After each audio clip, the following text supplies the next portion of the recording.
in Russia, borscht means all kinds of soups, and there's something like 80 different kinds of borscht. We went to Wolfie's Deli, and we got their recipe for a dairy borscht. So I played around with that recipe a bit, and that's what we're going to make today. So winter, you would have a winter borscht, which is also, I think, delicious with meat and onions and carrots and beets. In the summer, you'd have a dairy borscht, one that you could drink. And in fact, in the United States, companies like Gold's Borscht or Mother's Borscht in the 30s prepared these almost drinks that are cold drinks for the summer.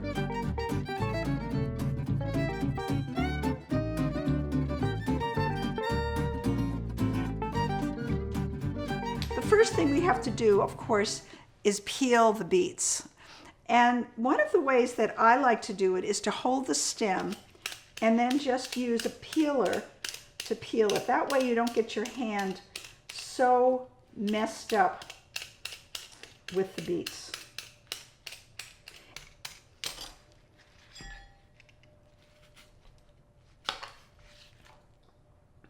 So you only get your hands once in it. And be careful with your knife.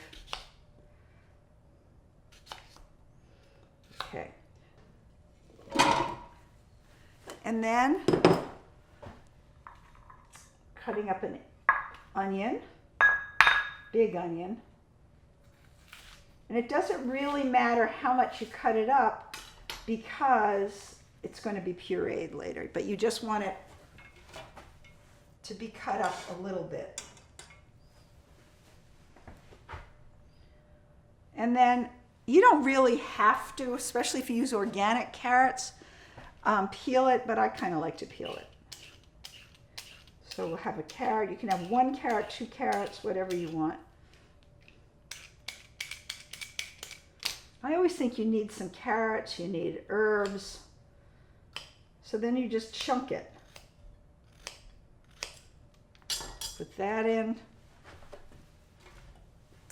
Put your celery in.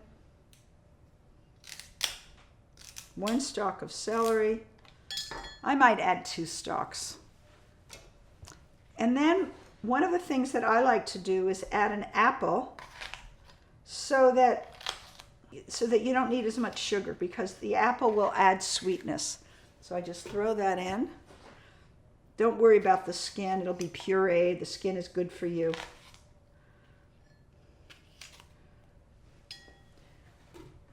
You want to put a little bit of salt in. And then you'll put on water just to cover. That's it, just to cover.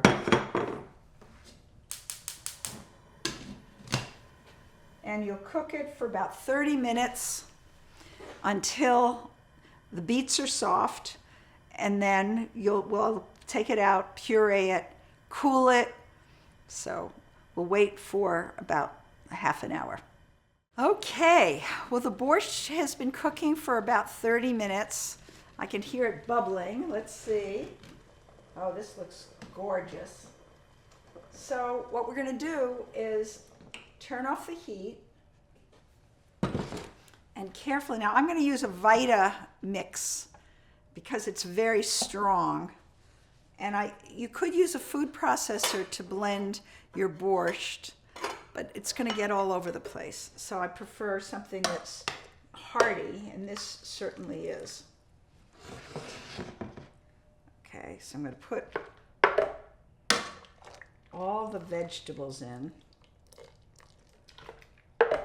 Okay, let me just try to pour this in.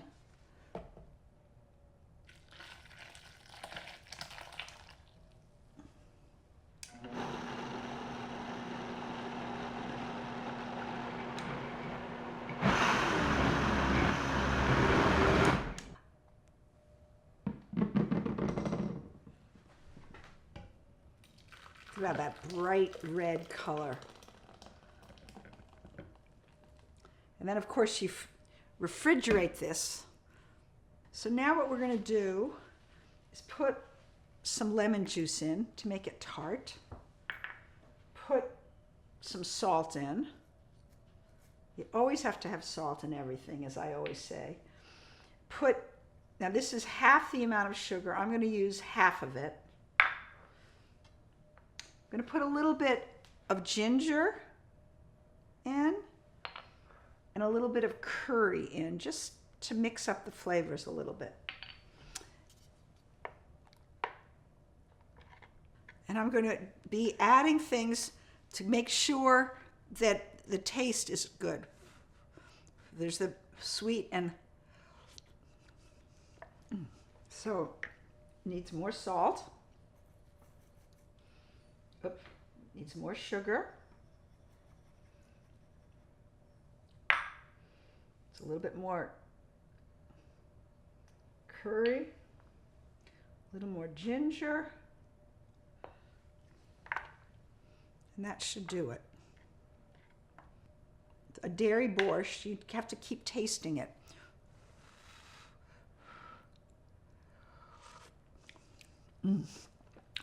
And by putting in the ginger and the curry and adding it, or whatever you want, you need less sugar. So I'm using, this is half the recipe for sugar, and I'm using half of that. Let me just try one more time.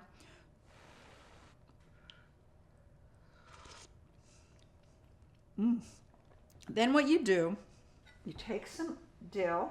Always have to have color. If you don't have dill, use parsley or use margarine or whatever you've got in your garden. Just use it. And you can either sprinkle it on like this and put dollops of sour cream in, or because it looks so pretty, I like to serve this individually.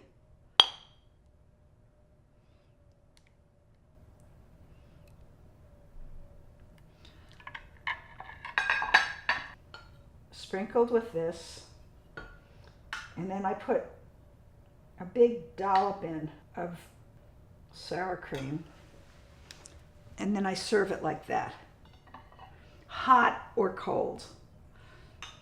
You serve it with the dollop of sour cream and the dill.